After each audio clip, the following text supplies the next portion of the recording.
Hey guys, welcome back. I hope you're having an amazing day. Let's get right into the stories. The first one is an entitled People Story. Buying my first house was one of the proudest and most exciting moments of my life.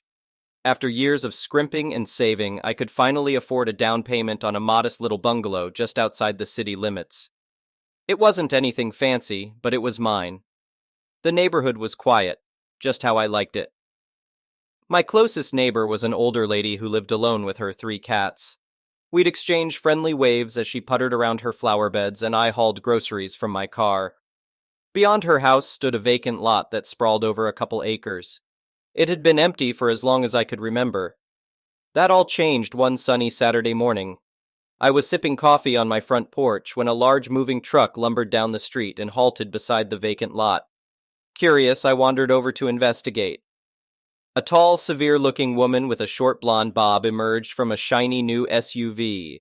She wore dark sunglasses and an expression that said, "Don't mess with me." "Good morning," I called out cheerfully. "Welcome to the neighborhood. I'm Sarah, your neighbor from just down the way." The woman looked me up and down with thinly veiled disdain. "Charmed," she said briskly before turning away to direct the movers. Not exactly friendly, but I brushed it off. Moving is stressful after all. I'd try again later once she was settled in. Over the next few weeks, I saw little of my new neighbor. Construction vehicles came and went, hammering and sawing well into the evening hours. She had hired a full crew to build her dream home at record speed. One morning, I strolled out to my car and stopped short. A tall wooden fence now cut diagonally across my driveway, blocking access to the street. It took me a minute to process what I was seeing. This had to be some kind of mistake. Fuming, I marched over to my neighbor's front door and rang the bell. She answered, impeccably dressed, even at 8 a.m. "Can I help you?" she asked coolly. I pointed in disbelief towards her fence. "Your fence is blocking my driveway. I can't even get my car out." She glanced over with disinterest. "Yes, well, that's where my property line ends. Your driveway shouldn't have been built over the line to begin with." My jaw dropped. "This is my driveway on my property. That fence needs to go," she sniffed. "I had a survey done and have documentation that clearly shows where my land begins. Your little driveway trespasses over my property. I'm well within my rights to fence my property however I'd like." I struggled to contain my anger. "Listen, I don't know what shoddy survey you had done, but my house has been here for 15 years. That is my driveway on my land. I'm calling the police if you don't move your fence immediately." She waved a hand dismissively. "Go right ahead. The law is on my side." And with that, she shut the door in my face. Livid, I whipped out my cell phone and called the police non-emergency line. I paced impatiently until a patrol car finally rolled up 20 minutes later. The young policewoman stepped out and surveyed the situation. After listening politely to both sides, she delivered the bad news. This was a civil matter, so there was nothing she could do. Since my neighbor had documentation, it would have to be sorted out in court if we couldn't come to an agreement. The documentation was clearly incorrect, but I had nothing besides my word to prove it. And Karen, as I now thought of her, knew it. She stood there gloating, secure in her lies. Over the next week, I anxiously waited to hear from the city planning office about permit records for my driveway. Karen's fence remained stubbornly in place the whole time, forcing me to park on the street and squeeze my car past it. Finally, the records arrived in my email inbox. I eagerly scrolled through page after page until I found it. My original permit application from 15 years prior, clearly delineating the boundaries of my driveway. It was fully on my property, just as I knew it was. Clutching the papers triumphantly, I hurried next door and rang Karen's bell. I relished the look of surprise, then dawning unease on her face when she saw what was in my hands. "It seems you had some inaccurate information," I said, unable to keep the smugness out of my tone. "The city permit records clearly show you obstructed my legally approved driveway."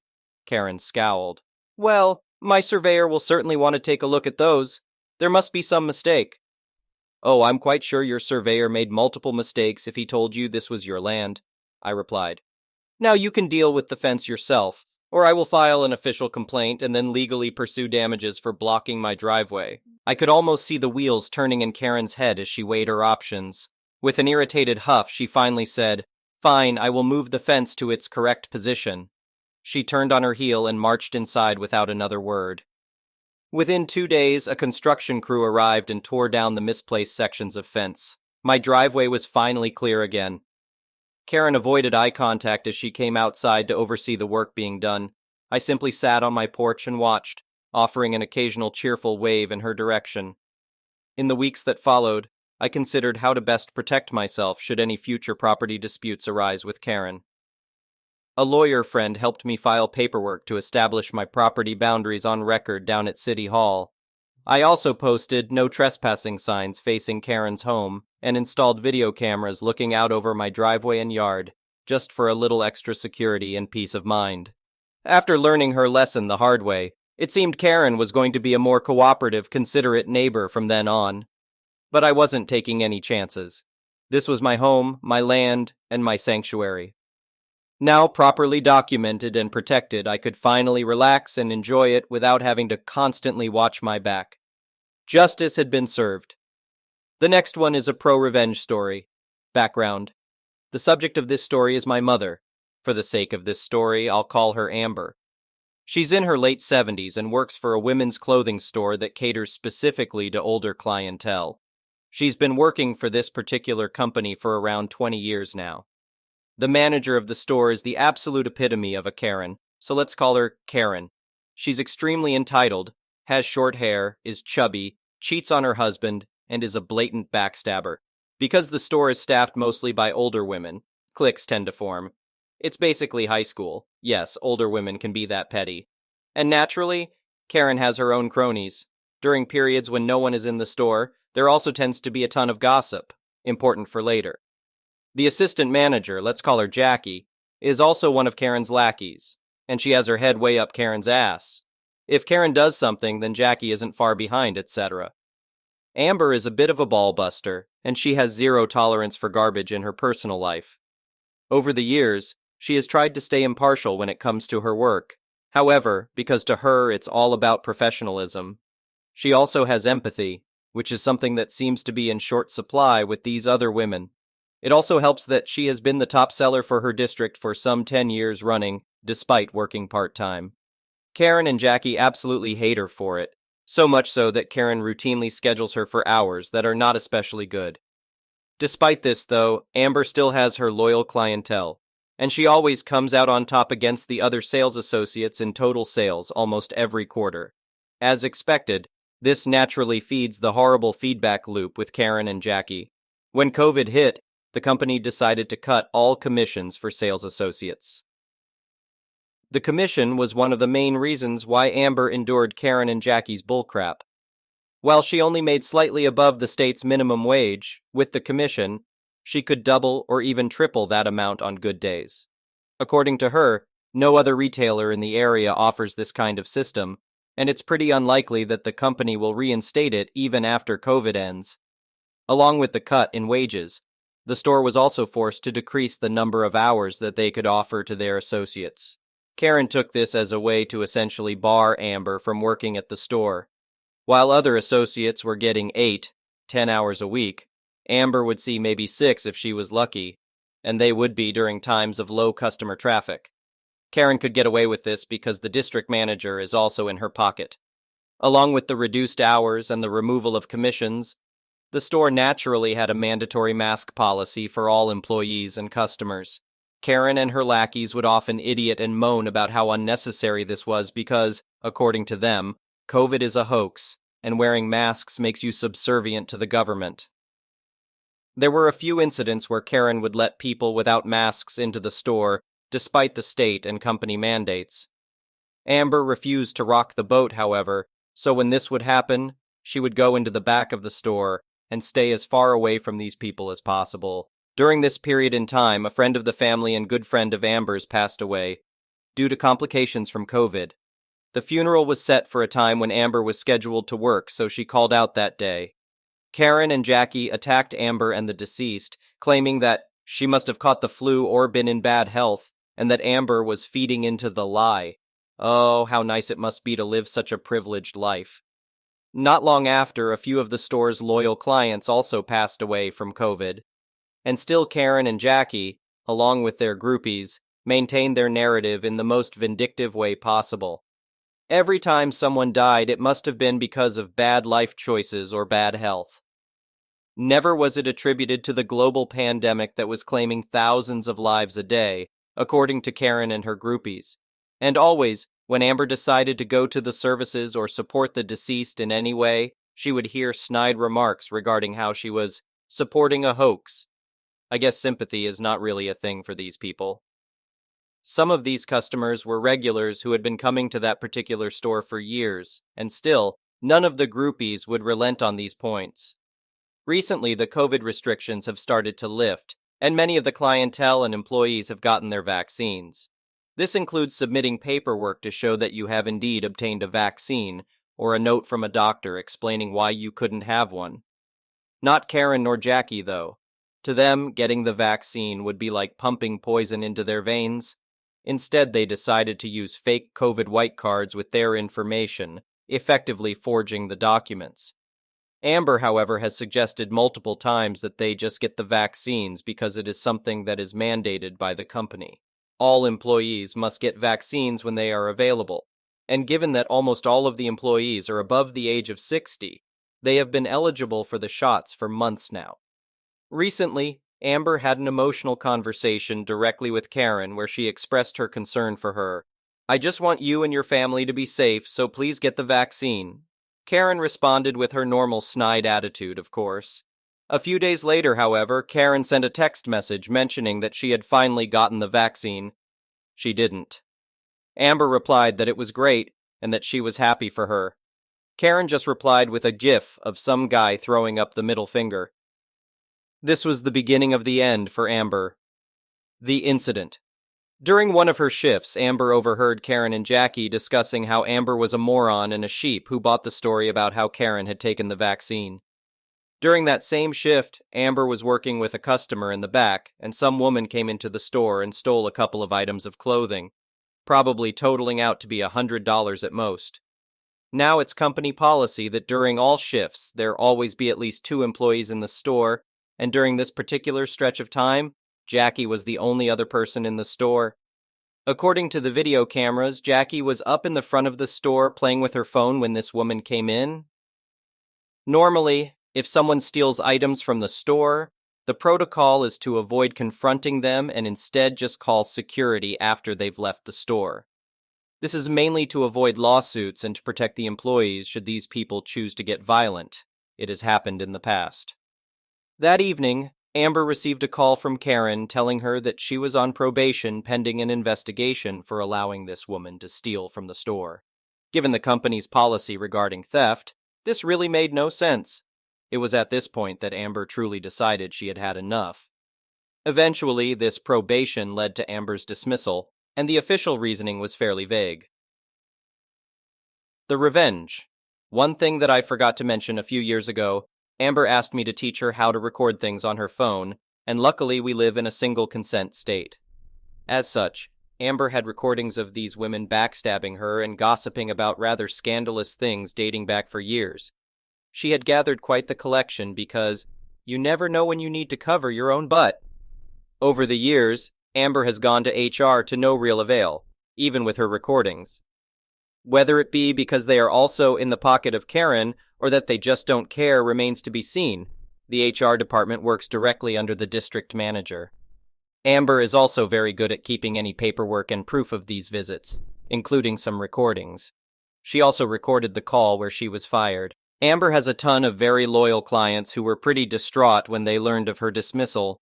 One client in particular runs a column at one of the major newspapers for the nearby city. We will call her Casey. Since Amber was a part-time worker, she didn't really have much of a leg to stand on legally when it came to claiming a wrongful dismissal claim by legal means.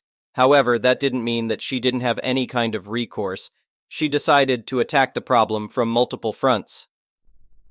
Amber compiled some of the greatest hits from her recording collection and had me email them to the corporate offices of the company, specifically the CEO, CTO, and basically every member of the board of directors. I emailed a couple of bursts to anyone who had any power that I could find.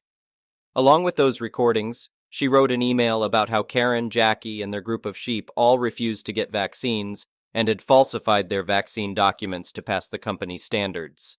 Casey then put Amber in touch with a columnist for the newspaper, and they got copies of the recordings, the text messages, and the dismissal phone call. They also did an interview which was for an article and a TV slot on the local news. Amber discussed the commission cuts, clear favoritism, lack of any intervention by HR, forged documents, company policy, the incident, etc. Basically anything relevant to paint these women in a terrible light. Among some of these recordings were bits of gossip that included conversations regarding Karen's various boyfriends over the years. She was married. And Amber also wrote an anonymous email to the husband that included some of these recordings. The fallout. Things escalated pretty quickly, as you can probably imagine. Karen, Jackie, the district manager, and a couple of the groupies were immediately fired and put under investigation for forging documents. While forging a vaccine card isn't really something too serious, it could lead to some pretty hefty fines. There is no specific law against forging the vaccine white cards. However, because the white cards contain the government seal, well, you can just imagine how illegal that might be. Let's just say the FBI has stepped in on this one. One of the recordings featured Karen admitting to using forged cards. After the article and TV slot ran on the local news, the CEO reached out to Amber to formally apologize for the behavior of HR, the district manager, Karen, and Jackie. She even went so far as to offer Amber a raise, but Amber declined because she found a job that actually paid a fair wage and let her work on her own time. The real problem for the CEO and the board was the fact that their employees were breaking the company policy for a store that exclusively catered to older women regarding a virus that tends to kill older people. They faced heavy public backlash for this. Karen's husband seems to have separated from her after finding out about her infidelity. Whether or not this will lead to a divorce remains to be seen. The best part for Amber is that many of her clients started coming to her new store, and again, she's excelling as one of the best sales associates. The next one is a petty revenge story. This happened roughly 20 years ago, and my brother, this is his and my favorite subreddit, told me that this story belonged here, as I had never told anyone this until recently. When I was 18, I worked part-time at a low-end car dealership as the front desk receptionist. So we got a lot of colorful customers and unfortunately the occasional Karen complaining and raising hell about something ridiculous. Lucky for me, I was always the first person they came into contact with, so I would sometimes get an earful over something I had nothing to do with. Well, this particular woman, let's call her Betty, was a real peach. She was just incredibly entitled, angry, and demanding, the drop everything for me type of customer. Well, Betty came into the dealership one evening. I worked the afternoon, early evening shift. I was reading a magazine and put it down as she was walking in to greet her. This was her 4th or 5th appearance, and I knew things were going to go south. Well, in typical Karen fashion, she asked to see the manager. I honestly do not remember what she was so over-the-top angry about, as I tuned her out and went back to reading my magazine. She was the only customer in the building at the time. It all happened so fast, but I heard her stomping in my direction as she was leaving, and before I knew it, she fully snatched my magazine right out of my hands. Like a sad little kid who just had their toy taken away, I went, "Hey, that's mine! Give it back!" She then proceeded to say, "No, I will not give it back. Ask your manager to buy you a new one." I then asked her again to please give it back, and she shouted, "No, it's mine now!" What the actual hell, lady? Never had I been treated in such a way. My manager told me how sorry he was and that he would get me another magazine. I told him that wouldn't be necessary. Now I was a straight-up goody-goody when I was a kid-teen, pretty much my whole life. I never did anything remotely bad for fear of getting into trouble, but Betty ignited something in me. When I got off work, I went to my local grocery store, headed straight for the magazine aisle, and spent just over an hour opening each one and taking out the removable cards you fill out to subscribe to said magazine. Once done, I brought them all home. I'm guessing I had close to 100 of them. Since I had access to the dealership's customer database, I had Betty's home address and phone number, which I made note of before going to the store. I spent another hour or two filling out each card with her name and address and made sure to check the Bill Me Later box for a 12-month subscription on each. I got multiple magazines for every category you can think of. fashion, pop culture, outdoors, LGBTQ, crafting, fitness, cooking, sports, guns and ammo, African American, Latino American, teeny bopper, traveling, auto racing, you name it, I got it. The next day I dropped them all in one of those community USPS collection drop boxes that was on my way to work. Still to this day, I wonder what happened, as we never saw Betty after that. I was just hopeful that Betty got all the magazines she truly deserved. The next one is a malicious compliance story. When I was in college almost 20 years ago, I had a summer job working for a small builder. We were building a good-sized deck and installing some large boulders around it as landscaping. The guy operating the equipment used to move the boulders accidentally backed it into the side of the house. A window and part of the wall were destroyed. The corner of the equipment was about a foot inside the living room. The guy we were working for explained everything to the homeowner and promised it would be fixed as soon as possible. He even put it in writing at the homeowner's request. The homeowner was upset but seemed pretty reasonable and understanding. We were there until almost 10 p.m. that night, building a temporary wall and covering it with plywood. The owner and one other guy went back the next day to make it look a little nicer. The plan was to order the window and siding and come back to do everything right once we had the supplies. The cost to repair the house was much more than we were paid for the entire deck and landscaping job. The thing is, the homeowner had paid in full with a credit card at the start of the job. He decided to do a chargeback, saying no goods or services were provided. The boss was pissed. He had agreed to every extra thing the homeowner had asked for. Replacing another unbroken window so they would match, replacing the carpet in the entire room even though it wasn't really damaged, repainting the entire room, a hallway, and 2 other rooms that were the same color so they would match, and a few other things. The next time the homeowner called him for an update, the boss told him that he had received the chargeback, stating that no goods or services were provided by him, so it must have been some other company that did the work. He told them to call the other company and stopped answering the homeowner's phone calls. I like to imagine his malicious compliance worked and it just ended there. That he got away with only the money lost from the chargeback and not the cost of fixing the house. I don't know how it ended. Summer was over and I went back to school. I'm sure he fixed the house eventually. Thank you for watching. I would really appreciate it if you could like the video and subscribe to our channel if you haven't already. We'll see you again tomorrow.